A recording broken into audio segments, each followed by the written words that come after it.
Update. Am I the a-hole for getting a job to get out of taking care of my husband's autistic niece? Original post. My husband, 30 male, became the legal guardian to his sister's daughter, 17 female, 2 months ago. She lost her single mom last year. My in-laws took her in, but they were too old. That was when my husband became her legal guardian despite my concerns. He told me that he would take care of her completely. We got married a year ago after 15 years of dating. I had a very successful career in a very physically and mentally demanding field, and I had to travel a lot. We wanted to start a family, and I agreed to be a stay-at-home mom. I quit my job a few months into the marriage when I got pregnant. Sadly, I had a miscarriage. Then his sister died and everything is on hold. In the meantime, I took a part-time job in a related field which allows remote work so that I'm not bored out of my mind.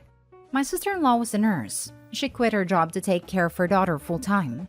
Her daughter has a variety of issues, including nonverbal autism, a series of development disorder like dyslexia, and severe sensory issues. My husband says that he does most of the work, but he doesn't. Since I'm working from home part-time, most of the caretaking falls to me.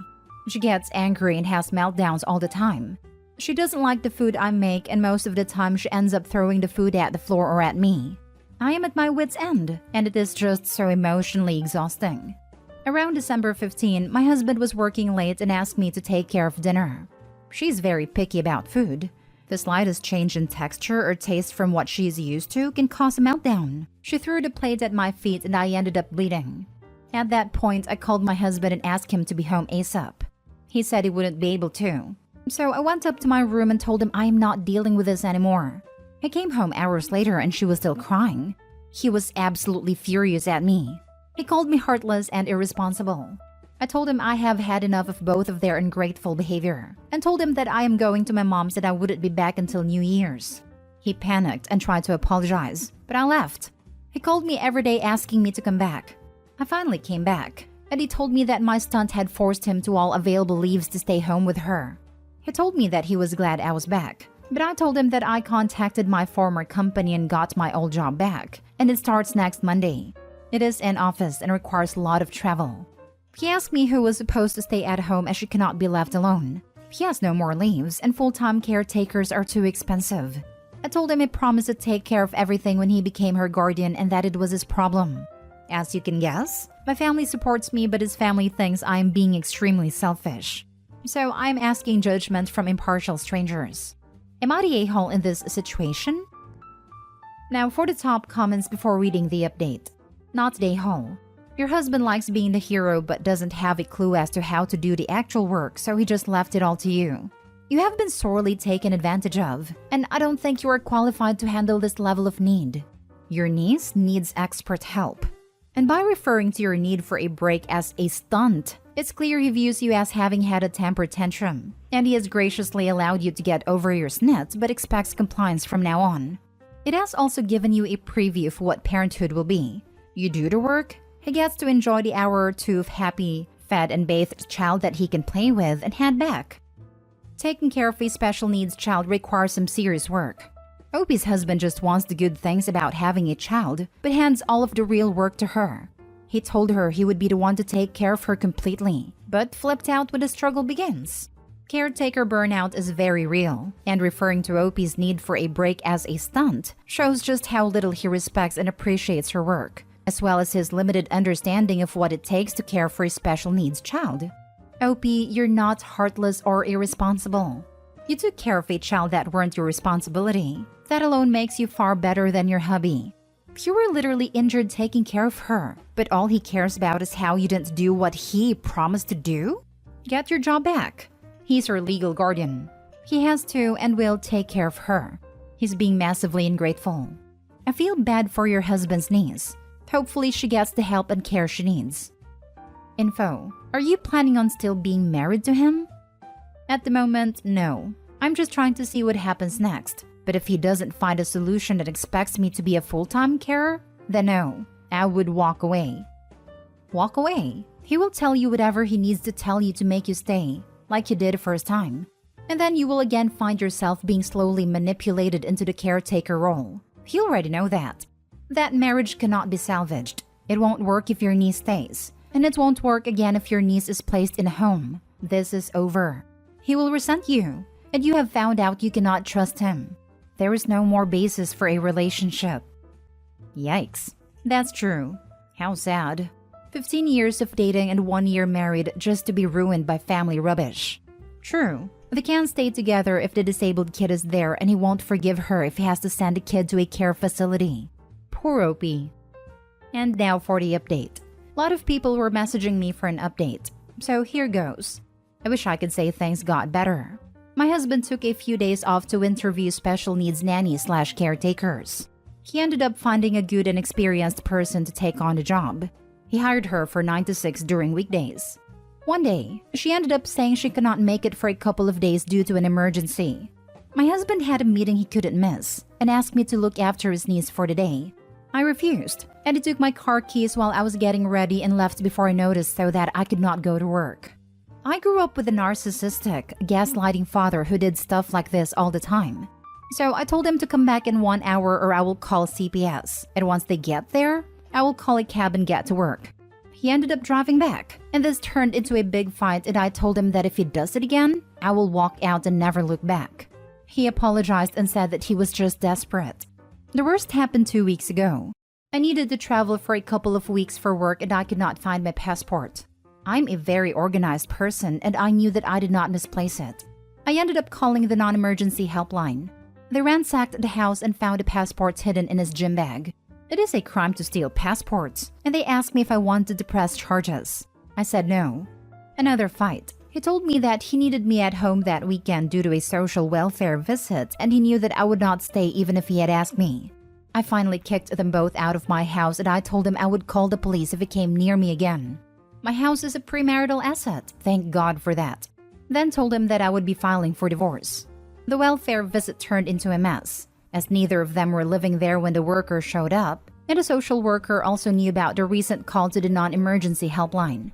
So all in all, she was not impressed with our BS.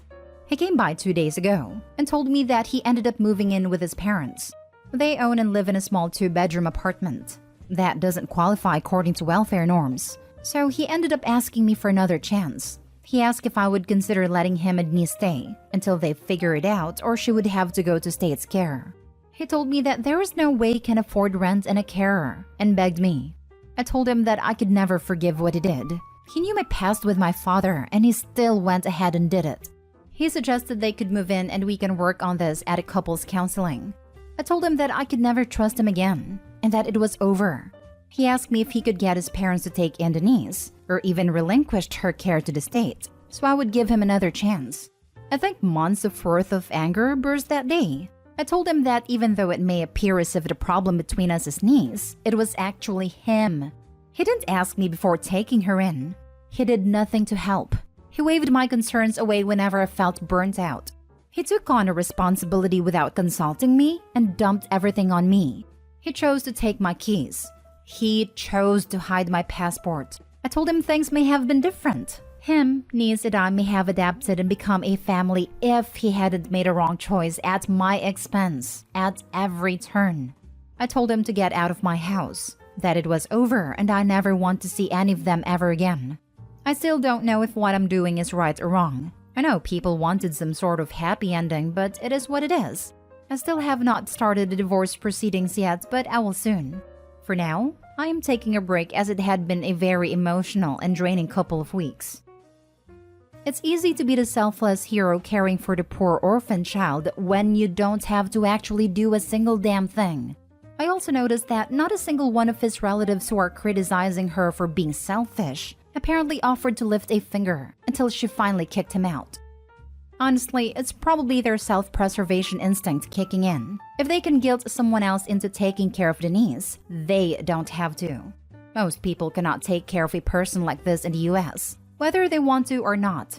It basically precludes working, and you kind of have to work. I actually consider this a very happy ending for Opie. Divorce is not easy, but she absolutely made a right decision. I read the original post and I'm glad to see the update. That husband is a piece of work. It's not happy at all for Denise, but that's not Opie's fault. I hope Denise receives the support she deserves. To be honest, I'm glad it blew up in his face. Totally deserved.